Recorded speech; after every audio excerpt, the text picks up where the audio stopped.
It all seemed so beautiful back then. The lovers we had, the freedom we found. Anything could happen and everything was possible.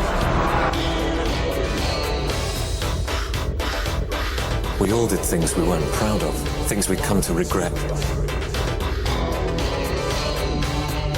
But I ask you this, if you were me, where would you have drawn the line? Adapted by Andrew Davis, The Line of Beauty, new drama, coming soon to BBC2. You're fired. Lexa, you're a lightweight. You're fired. Only one Samuel, six-figure salary. Good. Saeed, you're fired. Only 2 candidates left. I've laid on London's greatest venue. One last task. Just drop them and sell them. Blowing a girl! I think I've just had enough of you talking to me like I'm some sort of idiot. One final decision. Michelle versus Ruth. The Apprentice final. Tomorrow at 9 on BBC2. Oh, Freddie, what have you done? I don't know what he feeds that baby. He's got so much on his plate. He's even forgotten to get a new TV licence. He could buy it online. Then he wouldn't have the threat of a court appearance and a fine of up to £1,000 hanging over his head. They've a list of every address without a licence after all. Maybe then he could teach his son the difference between a potty and a sofa. TV licensing. Easier to pay, harder to avoid. The FA Cup final. What an unbelievable story! The Hammers are in their first major final since 1980. What a season it is for West Ham. It's Risa. It's a goal for Liverpool. They've knocked Chelsea out of the Champions League last season and they've knocked them out of the FA Cup. Liverpool v West Ham. Will West Ham achieve an emotional victory? Just listen to their supporters. One cup, 1,000 stories. The FA Cup final live. Saturday at 1 on BBC One and Radio 5 Live.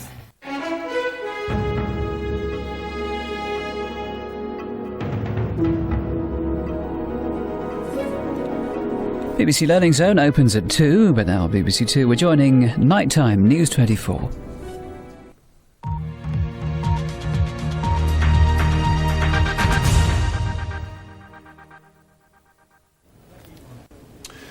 Welcome if you just joined us. Here's a roundup of what's making news for you. The telecoms giant NTL says it's cutting 6,000 jobs following a merger with its rival Telewest. The company says up to 1,000 people will be made redundant and some jobs will be outsourced to other firms.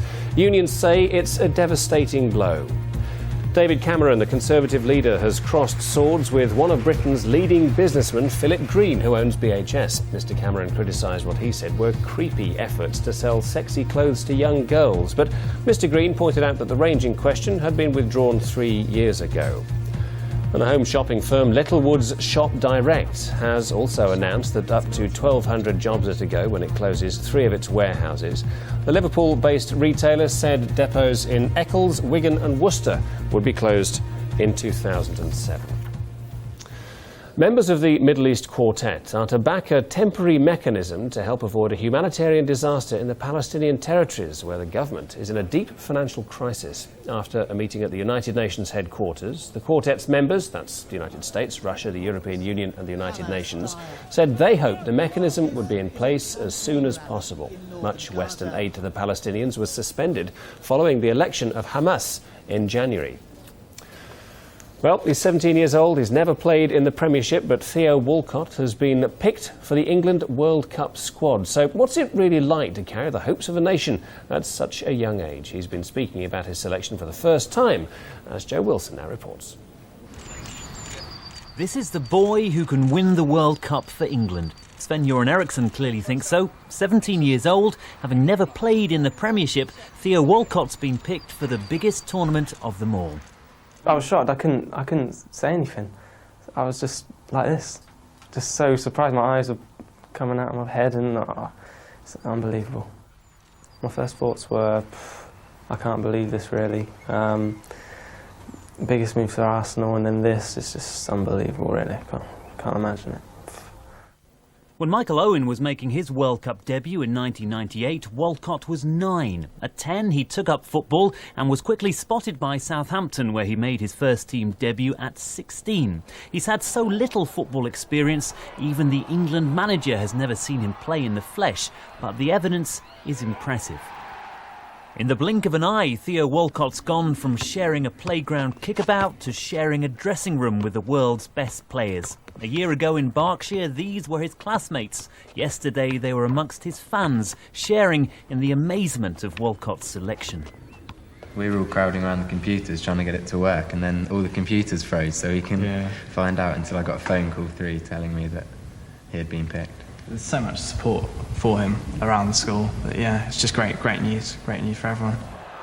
No one should forget just how raw and young Theo Walcott is. Yesterday's phone call telling him he was in the squad interrupted his driving theory test. But he has enormous potential and, crucially, a steady temperament. I've worked hard, but 17 games at World Cup. Most players don't get to World Cup, really, but I'm a lucky one. And I've worked hard up to this from Southampton all the way to Arsenal, so I deserve it, really. Walcott is England's great gamble. His greatest advantage may be that he's simply too young to worry about it. Joe Wilson, BBC News. Let's get the headlines for you just after midnight. The drugs giant GlaxoSmithKline has taken out a High Court injunction against animal rights activists who threatened its shareholders. The radical Muslim cleric Abu Qatada has gone to court to try to stop the government from deporting him to Jordan. And safety systems at Buncefield Oil Depot failed to spot a fuel tank overflowing for 40 minutes before last December's blasts. Let's get all the sports news now. Here's Mike Bushell. Yes, thanks very much. Hi once again. Well, the Premier League will meet on Wednesday morning to discuss Tottenham's request to have their final match of the season at West Ham replayed. Well, Spurs have written to the Premier League saying it was unfair that they had to play such a vital match with 10 players, no less, suffering the effects of food poisoning on Sunday. And their 2-1 defeat cost them a possible Champions League place. Well, their appeal, though, might fall on deaf ears because a league spokesman has said, Tottenham fulfilled this fixture. As far as we're concerned, the result stands. We shall see on Wednesday morning then. Now, it's going to be a Watford against Leeds final in the Championship playoffs in Cardiff on Sunday week. And so, quite interesting this, because the former Leeds coach Eddie Boothroyd and 3 players who were at Ellen Road last season will get the chance to prove a point perhaps to the Yorkshire club in that final. Watford booked their place by preserving their 3-0 first leg lead against Crystal Palace in the second leg. It finished goalless at Vicarage Road, and the Hornets didn't really have to exert themselves too much against Ian Dowie's side. Now, Middlesbrough fans have started arriving in Eindhoven the night before the biggest match in their club's history. The Borough team, including England international Stuart Downing, flew to Eindhoven this afternoon to prepare for the UEFA Cup final. Steve McLaren's side will take on Sevilla, having staged a number of incredible comebacks to get this far. But in his pre-match press conference, McLaren, of course the future England manager, was asked for his thoughts on England's World Cup squad. It's very difficult for me, being an insider, being in the staff, to comment. I'll leave that up to Sven. That's his job, and mine is to focus on this game tomorrow, but good try. Now, Andy Murray is no longer the British #1 tennis player. That's after he lost his first round match in the Rome Masters tennis. He lost the first set 6-4 to Filippi Volandri and also struggled in the second set, also going down 6-4 in that one as well. So Greg Rosetsky will now overtake him as the best player in the country. Tim Hemman, though, is safely into the second round of the Rome Masters after beating Alessio De Moro in straight sets. But the British #3 didn't have it all his own way. His Italian opponent certainly proved a tricky one, forcing Hemman into saving 3 set points before Hemman finally got there, taking the first set 7-5. Again, though, Hemman found the going tough in the second set, but finally raised his game to take it 7-6, winning the tiebreak there 7-2. England's cricketers have been busy preparing at Lord's for the first test match of a long summer of action for them. They face Sri Lanka at the home of cricket starting on Thursday. Andrew Flintoff continues to lead the team, picking up really where he left off after his very successful stint as captain in India. But once again, he'll take charge of a pretty inexperienced squad. The makeup, in fact, of the starting lineup is very much in doubt. The selectors will have to decide whether to go for an all-out pace bowling attack with the likes of Gloucestershire's in-form seamer John Lewis, or perhaps Lancashire's Syed Mahmood, both in the frame for a Test debut. Or they could, on the other hand, decide to include Northamptonshire spinner Monty Panesar, who made such an impression in the subcontinent. He's relishing the thought of a home debut against Matar Muralitharan. Yeah, he's obviously, a world-class spinner, and it's something, gives me a good opportunity to learn from him, learn from, the players in the England team who faced him, and it's just a good opportunity for me to learn and gather information. Yeah, I've been bowling with good rhythm, trying to get the balls in the right areas, and just trying to keep it simple, I guess. And yeah, I do feel that the ball's coming out quite well. We're very excited. It's always a dream, to play at Lords, and it'd be like a dream come true to play for England at Lords. And the weather's hotting up for the start of that test on Thursday. That's all the sport for now, then. That was Mike Bushell. Thanks very much, Mike. Now, time for us to take a first look at the front pages of the morning papers for you. Let's start with the Daily Telegraph, which says that a YouGov poll has found that Tony Blair has become the most unpopular Labour Prime Minister in history. Only 26% of voters are satisfied with his performance, according to that poll. Well, that theme of Labour woes is picked up by The Guardian. It pounces on Gordon Brown's remarks that there must be an orderly handover so that Mr Blair avoids the fate of Margaret Thatcher. The Independent concentrates on another political story. It claims that Ruth Kelly, the minister responsible for equality, is reluctant to say whether or not homosexuality is a sin. The Times says doctors have issued a united plea against legalising euthanasia, or so-called mercy killings, for the first time ahead of a crucial parliamentary vote. And finally, the Daily Express has some good news. It says that health experts are claiming that half an hour's exercise a day can put an extra 5 years on a person's life. Here with us in the studio to discuss the above, Christopher Morgan is from the Sunday Times. He's been taking a closer look at all of that lot, and thanks for joining us. Going to start with the Telegraph, aren't we? Tony Blair is apparently the most unpopular Labour Prime Minister in history. I mean, how unimaginable if you think back 9 years. What do you think of what they say? Well, first of all, you must remember there have only been half a dozen Labour Prime Ministers in history, so one needs to put it in historical context. I also think any person, any Labour leader, with the last 2 weeks of headlines, with the problems over prisoners, over John Prescott's behaviour and so on, would be in some poll difficulties at this moment. So I think it is a short-term problem for Tony Blair. I don't think it's long-term.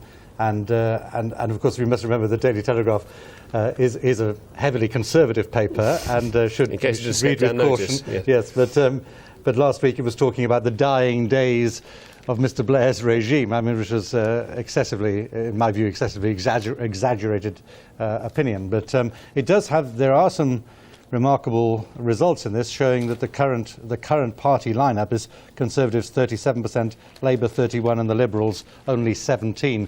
Liberals seem to be coming off quite badly in that poll, and it's followed. Then you see on page the middle of the paper, page 10. That's right. Yes, it's showing that this is a more detailed analysis. Anthony King, who does advise the BBC as well on these matters, and did very well last week, I thought, on the election coverage. But there is a very interesting question about the number of Labour voters who believe that John Prescott's behaviour has been ridiculous and he's made a fool of the party, and it shows that 36%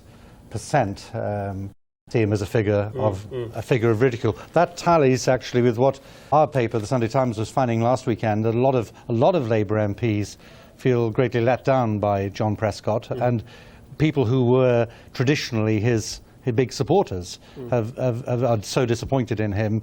We found that some Labour MPs are more disappointed with John Prescott, who remained in the cabinet, than with Charles Clarke, who lost his post in the cabinet. So this poll certainly bears that out. How much future do you think he's got? I mean, let's, as we talk about that, let's also look at the Mail, which has Preza versus Hezza, is what they've got here. And this is a bit of a slagging match, isn't it? Lord Heseltine calling John Prescott a lager lout, apparently. That's right, and it's an interesting. They reveal, of course, both men were born in Wales, as it happens, and it does, of course, cleverly point to their similar love of Jaguar cars, and actually suggesting they both like your first that item in the papers do workouts. But the funny bit in the list of likes and dislikes are muscular moment. And in John Prescott's case, it says punched a Welsh farm worker who threw an egg at him in the 2001 general election campaign. And Mr. Heseltine's, or Lord Heseltine's, muscular moment was in 1975 when, enraged by Labour MP singing the red flag in the House of Commons, he seized the mace and waved it above his head. And somebody has famously painted that. It's a famous moment. They do seem to have a number of similarities, despite the name calling that they've engaged in recent days. Now, page 8 in the same newspaper has a word of advice for Tony Blair. OK, it's actually from Gordon Brown. Don't end up like Maggie. Yes, this is a famous this photo of Margaret Thatcher as she's just been sort of forced out of office there.